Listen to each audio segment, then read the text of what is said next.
crecieron en esos contextos en los cuales nacieron.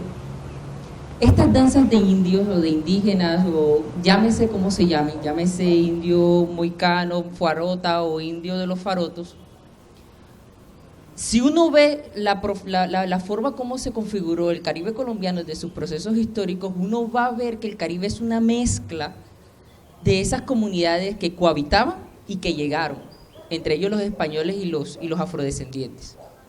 De esas mezclas se dieron procesos de intercambio cultural.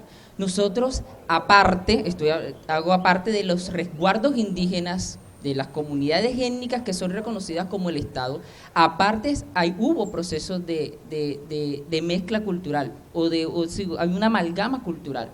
Se da un proceso de configuración de lo que se llama el campesinado.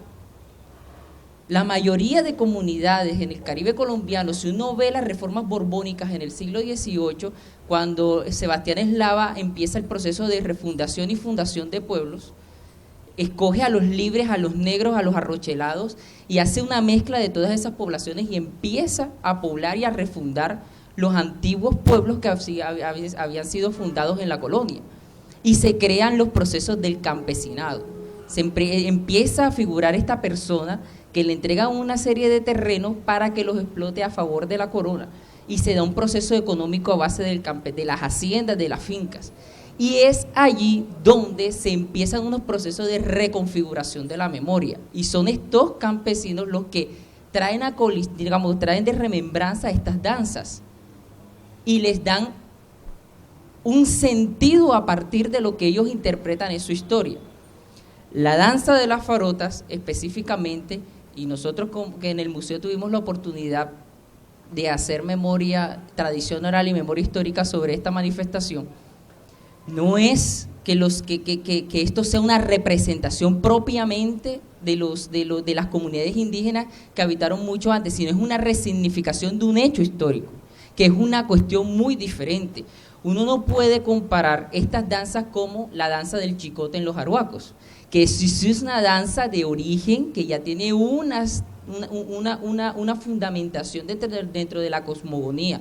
No, lo que hicieron los campesinos en el siglo XVIII, posiblemente en el siglo XIX, tomo específicamente la danza de la farota, que es la que más conozco, es ellos asumieron las historias locales, hicieron la tradición oral desde sus generaciones, y lo que hicieron fueron una resignificación de esas historias. Entonces ellos tomaron la historia y le crearon una planimetría, le crearon todo un movimiento, toda una coreografía, bueno, planimetría, no coreografía, crearon una indumentaria en base a esa tradición oral, que es toda la historia que ha contado la señora Mónica. Entonces, sí hay una lógica en la planimetría, sí hay una lógica que está estrechamente relacionada con la historia, y son por eso que son llamados danzas de tradición, danzas de relación, danzas especiales. Es que eso también hay que mirarlo, porque la danza de las farotas es una danza especial, y eso en el Carnaval de Barranquilla o en la significación de los diferentes tipos de danza que se clasifican ahora en el Carnaval.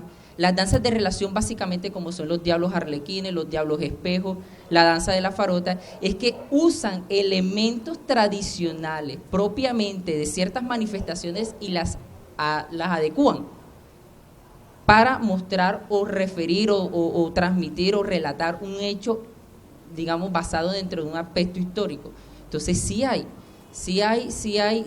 una digamos, un porqué, un sentido de lo que hace cada una de estas danzas. Quiero responderte algo que... No, aquí la pregunta la hice fue a la señora nada más, que fue en torno a la conservación del hecho de esa semiótica, porque una semiótica del vestuario. ¿Del vestuario? Sí, una semiótica del vestuario, unas relaciones simbólicas que van a hacer una interactividad. ¿Cómo pretenden de pronto mantenerlas? Veía una vez un documental en torno a una señora de allá, precisamente de Talaigua, que decía que ella hace las flores de papel y la hace con mucho amor, tiene decía ella, más de 40 años, es la misma señora, y dice el documental en el Caribe, que después me fui a visitar y me lo conocí. ¿Cómo, digamos, pretende para que esto se mantenga en torno, no se desvirtúe hacia el repito, hacia el brillo, hacia el castillo, que eso en última aleja a un Estado de ciudadanía. En este caso, ¿cuál sería la salvaguarda?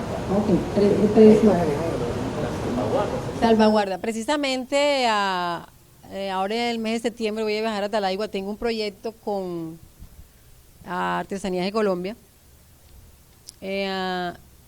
donde vamos a capacitar a las esposas de estos danzantes faroteros, a los mismos faroteros, para preservar esto que se está diciendo. Estos flores las hacen en Talaigua. Estos ramos de flores hacen en Talaigua. Entonces, esta persona o estas personas, porque hay como unas 3 o 4 que elaboran estas rosas, se les va a perfeccionar la elaboración de esto. No va a llevar escarcha, no va a llevar piedras no sé qué, sino la misma rosa. ¿Por qué? Porque lo que queremos es que de alguna manera el grupo, yéndonos un poquito más allá, ser autosuficiente la economía del grupo, ¿ya? La elaboración de las golas. De pronto, utilizar lo más parecido posible a cadenas, piedras, los elementos preciosos que eran utilizados en esa época, pero capacitando a los mismos faroteros que tenemos. En cuanto a la falda, tratamos de buscar falda. Si tú me ves a mí, bueno, ya yo por mi punto femenino, yo Mónica, no, porque me gusta de pronto una falda mucho más colorida, más viva, pero en sí para el grupo como tal, hoy día se consiguen faldas normales, el chalis normal, de muchas flores y colorido, nada en grupos, nada en colores neones, para ellos no. El buzo o amanzaloco, yo lo uso amarillo, pero el grupo como tal lo usa blanco, porque realmente el campesino afrodescendiente lo usaba era blanco. Las abarcas, seguimos con las mismas abarcas.